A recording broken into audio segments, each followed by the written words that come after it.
ఇప్పుడు మీ నాన్నగారికి కావచ్చు, మీ బాబాయ్ గారు ప్రభాకర్ రెడ్డి గారికి కావచ్చు, మీకు ఏమైనా రాజకీయంగా అంటే ఇలా చేస్తే బాగుంటుంది, మనము అనంతపురం జిల్లాలో ఇప్పుడు మీరు కీలక రోల్ పోషిస్తున్నారు, ముఖ్య భూమికి పోషిస్తున్నారు మీరు, అంటే ఇలా చేస్తే బాగుంటుంది, ఇలా అయితే మళ్ళా ఎలక్షన్స్ కూడా మనం రాణించగలము, ఏ విధంగా ముందుకు పోవాలి, మన మీరు ప్లస్లు మైనస్లు గురించి కూడా ఎంక్వైరీ చేస్తుంటారు కదా, అలా చేయడం కానీ వాళ్ళకి ఏమైనా సూచనలు సలహాలు ఇవ్వడం కానీ మేము చెప్పాను కదా, అప్పుడే ఇచ్చినోడు ఇంక ఇప్పుడు ఏనండి ఇంత కీలకంగా ఇంత యాక్టివ్గా పార్టిసిపేట్ చేస్తున్నప్పుడు ఎప్పటికప్పుడు నేను చెప్తూనే ఉంటాను.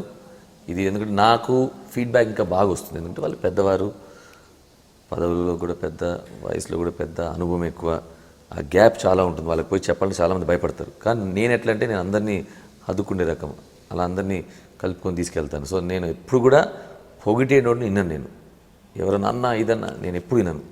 అన్నా మనకు బాగాలేదు, మనకు నెగిటివ్ ఉంది, ఇక్కడ బాగాలేదని వాడిని ఇంకో 10 నిమిషాలు కూర్చోబెట్టుకుంటా. సో యాక్సెసిబిలిటీ ఉంది. సో ఖచ్చితంగా నాకు చాలా ఫీడ్బ్యాక్ ఇస్తుంటారు. అది ఎప్పటికప్పుడు నేను ఇలా చేయాలని చెప్తుంటే, ఆల్సో మేము యూత్, యంగ్స్టర్స్ విజన్ వేరు, మా ఆలోచన వేరు, వాళ్ళ ఆలోచన వేరు. నేను ఏదైతే పబ్లిక్ బాగా ఇంకా వాళ్ళు ఏదైతే ఆశిస్తున్నారో అది ఖచ్చితంగా నేను యూత్ పల్స్ బాగా పట్టాను. నాకు బాగా యూత్ పల్స్ బాగా తెలుసు. సో ఖచ్చితంగా చెప్పిస్తుంటాను. ఎప్పటికప్పుడు నేను ఇది చేయాలని మాత్రం బాగా చెప్తాను.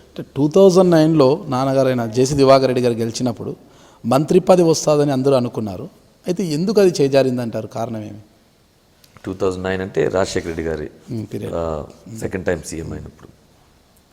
నా అభిప్రాయం ఫస్ట్ టైం కూడా ఇవ్వకుండా పోయిండండి రాజశేఖర రెడ్డి గారు. ఎందుకంటే ఎప్పుడు కూడా దివాకర్ రెడ్డి గారిని ఆయన ఒక థ్రెట్గానే చూశారు. ఆయన కన్నా ఆయన ఆత్మ పరమాత్మ కేవీపీ రామచంద్రరావు ఎవరైతే ఉన్నారో ఆయన ఎప్పుడు కూడా దివాకర్ రెడ్డి గారు ఈయనకి ఎప్పుడు కూడా ఒక థ్రెట్, ఎప్పటికప్పుడు ఆయన తగ్గించాలనే ఆలోచనే. మొదటిసారి ఎందుకంటే రాజశేఖర రెడ్డి గారికి అంత పవర్ లేదు, ముఖ్యమంత్రి అప్పుడే అయ్యారు, హైకమాండ్ అనేది ఒకటి ఉండింది, వారు లిస్ట్ ఇస్తారు, వాళ్ళు చూశారు దివాకర్ రెడ్డి గారికి. రెండోసారి ఏమైందంటే ఆయనకు అడ్డు కట్టేటోడు లేడు, అదుపు లేడు. ఆయన ఏది చెప్తే, ఎందుకంటే అన్ని సీట్లు ఇచ్చాడు, కాంగ్రెస్ పార్టీ కూడా ఆయన కాదు అని చేసే పరిస్థితి కాదు. ఆయన ఏ లిస్టు, అసలు లిస్టు కూడా ఇవ్వలేదని నా ఏదో పంపించాడు, వాళ్ళు ఒక్క పేరు కూడా చూడలేదు. నాకు తెలుసు ఢిల్లీలో ఏం జరిగిందో. సప్పని సంతకం పెట్టి అందరినీ లిస్ట్ ఇచ్చారు. ఏమైందంటే రెండోసారి వచ్చింది గవర్నమెంటు. ఎవరైతే కొంతమంది మన జిల్లాలో ఉన్నారో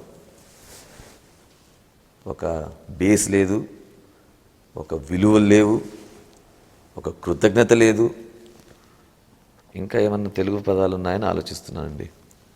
డిక్షనరీ నాకు ఇంకా రావటం లేదు. నీచంగా వెన్నుపోటు పొడిసే ఎవరైతే లీడర్లు ఉన్నారో, ఒకరు దీనికి టాపింగ్ అనంత వెంకటరామరెడ్డి అని ఎక్స్ ఎంపీ, రఘువీరారెడ్డి అని ఎక్స్ మినిస్టర్, వీళ్ళంతా ఎక్స్లు. అప్పుడు ఏంటంటే దివాకర్ రెడ్డి గారిని ఆధిపత్యం తగ్గించాలి. రాజశేఖర రెడ్డి మీకు తెలుసు, మాకు వాళ్ళకి ఏదైతే బ్యాక్గ్రౌండ్ ఉందో ఒకప్పుడు విభేదించాము అన్నీ. కానీ ఎలక్షన్ ముందు ఇద్దరు మాట్లాడుకున్నారు. ఫస్ట్ ఎలక్షన్లో కలిసి చేయాలి మనం, లేకపోతే పార్టీ రాదు, రాజశేఖర్ నేను సపోర్ట్ చేశాను చెప్పడం జరిగింది దివాకర్ రెడ్డి గారు. ఆ అండర్స్టాండింగ్లో అయ్యారు.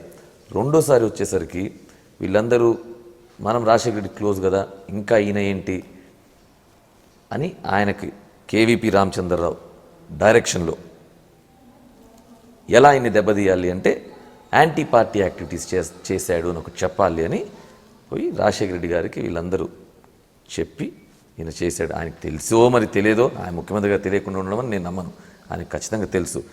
ఎవరైతే ఈ వేణుగోపాల్ రెడ్డిని ఒకరిద్దరు క్యాండిడేట్లు ఓడిపోయారు, సత్తా లేక ప్రజలకు సేవ చేయక ఓడిపోయిన వాళ్ళందరూ దివాకర్ రెడ్డి గారి వాళ్ళు ఓడిపోయామని ఒకరు ఇద్దరితో లెటర్లు ఇప్పించి అదేదో కారణం పెట్టి ఈయన యాంటీ పార్టీ చేశాడు అని అని ఒక ఇది పెట్టి రాజశేఖర రెడ్డి గారికి అడ్డు లేదని చెప్పాయి కదా అప్పుడు.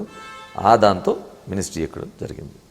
ఎంత దురదృష్టం అంటే మీకు తెలుసు, అనంతపూర్ జిల్లాలో ఎన్టీ రామారావు గారు వచ్చాక స్వీప్, ఒక దివాకర్ రెడ్డి గారు ఒకరు గెలిచారు, అక్కడెక్కడో పెనుగొండలో ఏదో ఒక ఆయన ఇంకెవరో గెలిచారు, నాట్ పెనుగొండ, ఒక ఆయన ఇంకో 2 సీట్లు, 12 తెలుగుదేశం పోతే ఒకటి కాంగ్రెస్, ఒకటి ఇంకేదో పార్టీ వచ్చిందండి.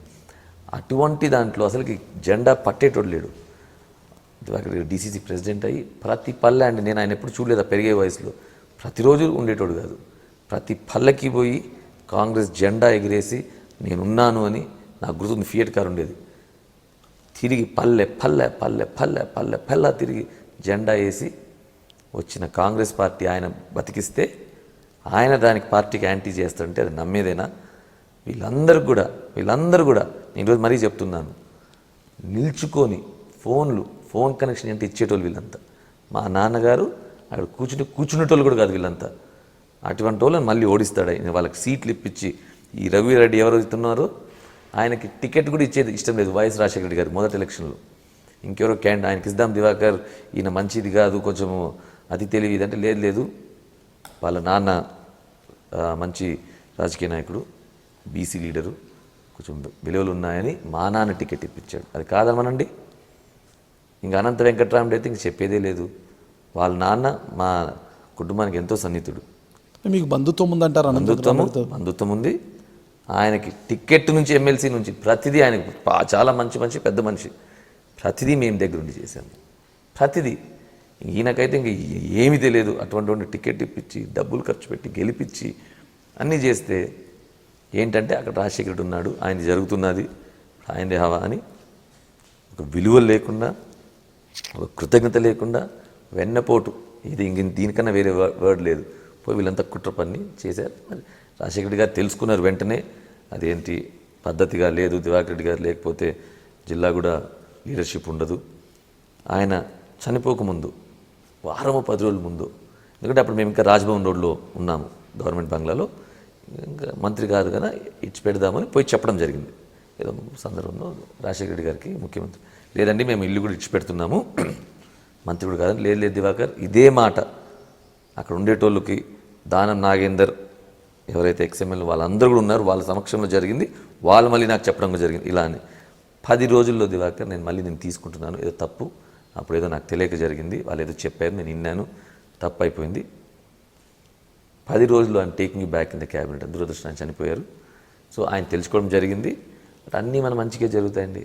అదొక నాన్నగారు చాలా సీనియర్ నాయకులు, అసలుకి సుదీర్ఘకాలం చరిత్ర, మీ తాత కాలం నుంచి కూడా బాగా చరిత్ర గల కుటుంబం మీది. అంటే దివాకర్ రెడ్డి గారు అంటే సుదీర్ఘకాలం తర్వాత 2004లో కాంగ్రెస్ పార్టీ అధికారంలోకి వచ్చిన తర్వాత కూడా క్యాబినెట్పై డౌట్ ఉంటే మీరు జగన్మోహన్ రెడ్డి గారితో చర్చించిన అనంతరమే, జగన్మోహన్ రెడ్డి గారు గ్రీన్ సిగ్నల్ ఇచ్చిన అనంతరమే నాన్నగారికి క్యాబినెట్ దక్కిందనేది అప్పట్లో అపవాదం ఉందంటే ఇది ఎంతవరకు చెప్పే కదండి. ఆ ఫ్యాక్షన్ అంత గొడవ పోయినప్పుడు మాకు ఆ సంబంధాలు కూడా అంత లేవు.